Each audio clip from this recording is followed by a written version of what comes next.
Hello children, how are you all? I'm sure you all are doing good. Let's start today's chapter, Survival of Animals. Every living creature wants to live and survive. It performs all the functions which enable it to survive. This is called the development of adaptations. Animals have developed sense organs to sense the surroundings.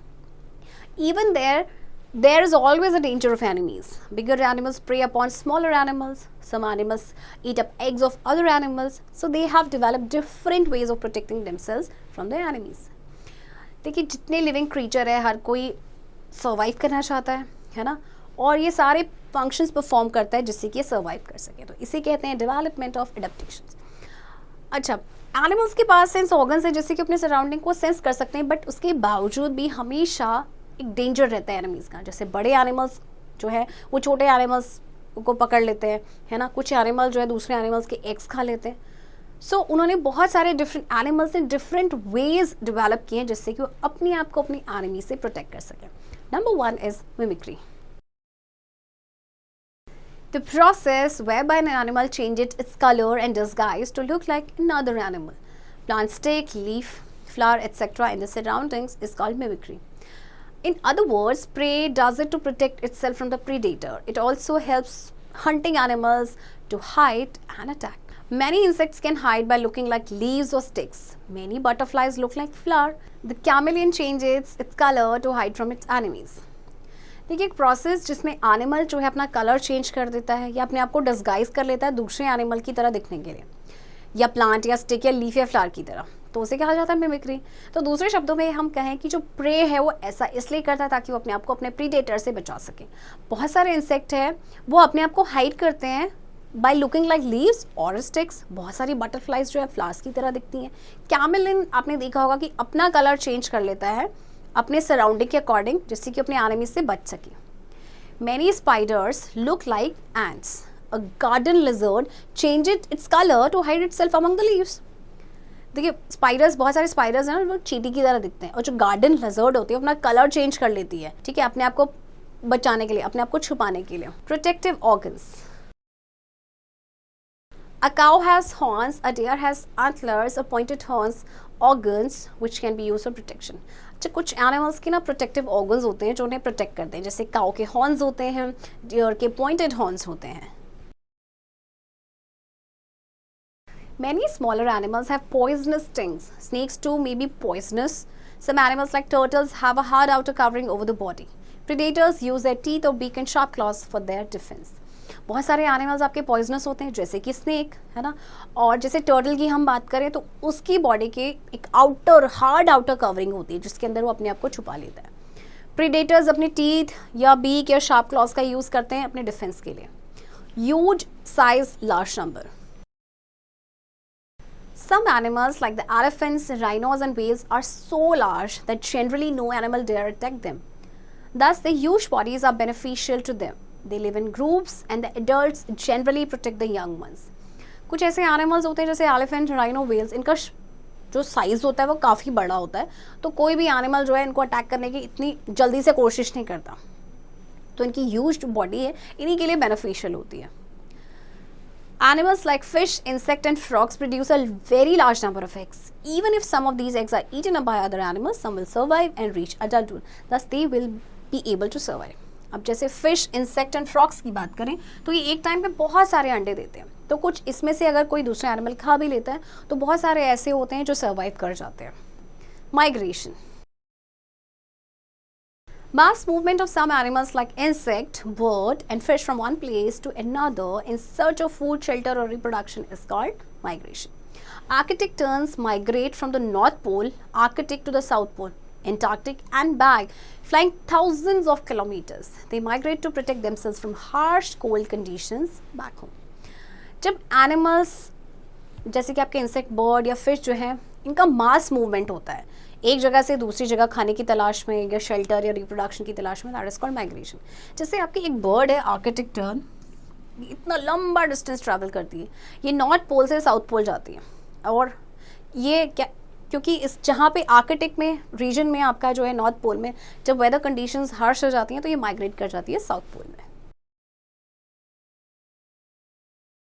Siberian cranes migrate Siberia to India to avoid the extreme cold weather. After winter, they return to Siberia again.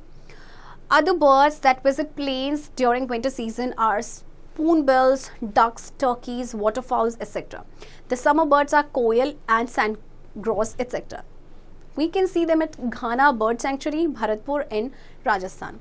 अच्छा, Siberian crane जो है ये Siberia से India आती है, क्योंकि Siberia में बहुत ज़्यादा ठंडा होता है, तो जो विंटर्स में बहुत ही एक्सट्रीम कोल्ड वेदर हो जाता है तो ये इंडिया आते हैं, और जैसे ही वहाँ पे विंटर के बाद ये क्या करते हैं, वापस साइबेरिया चले जाते हैं.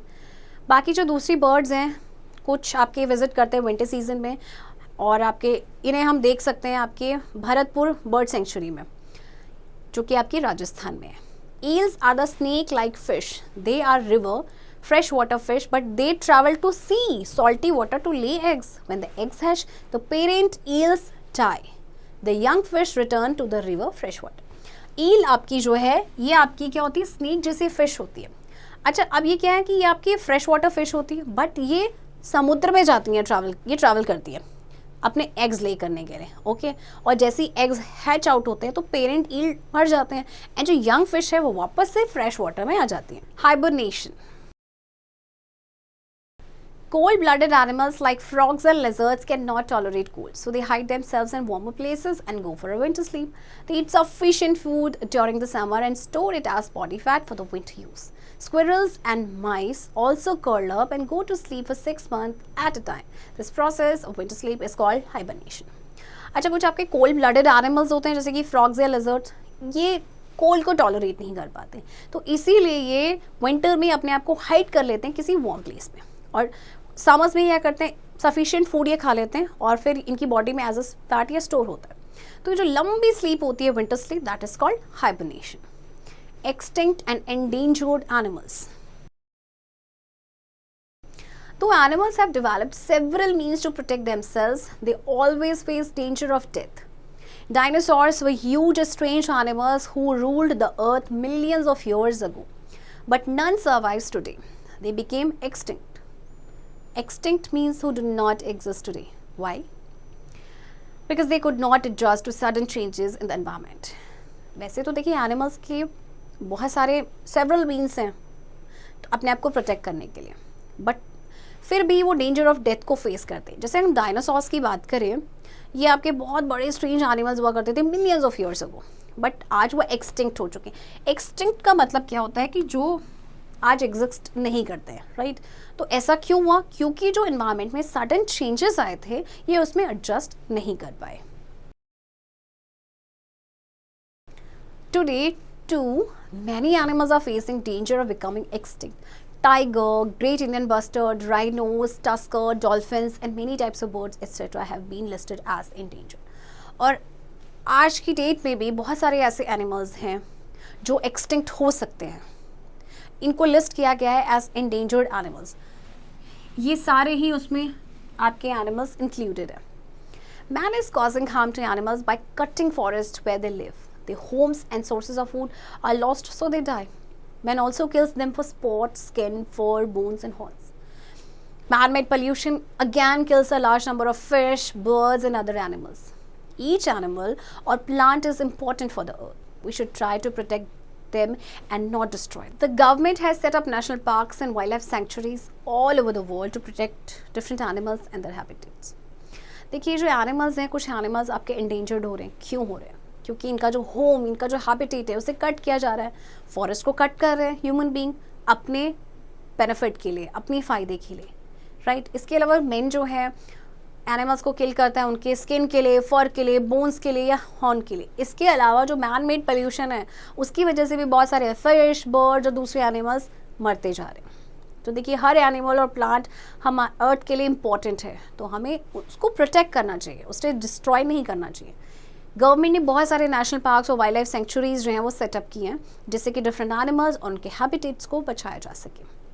Forget me not, animals protect themselves in different ways. Some animals mimic for survival, others migrate और hibernate. Some animals use stings, horns, claws, teeth and beaks as weapon for defence. Many species of animals have become extinct, whereas others are likely to be extinct. We should protect the animals. Children, I hope आपको ये chapter समझ आया होगा and इस chapter की practice अब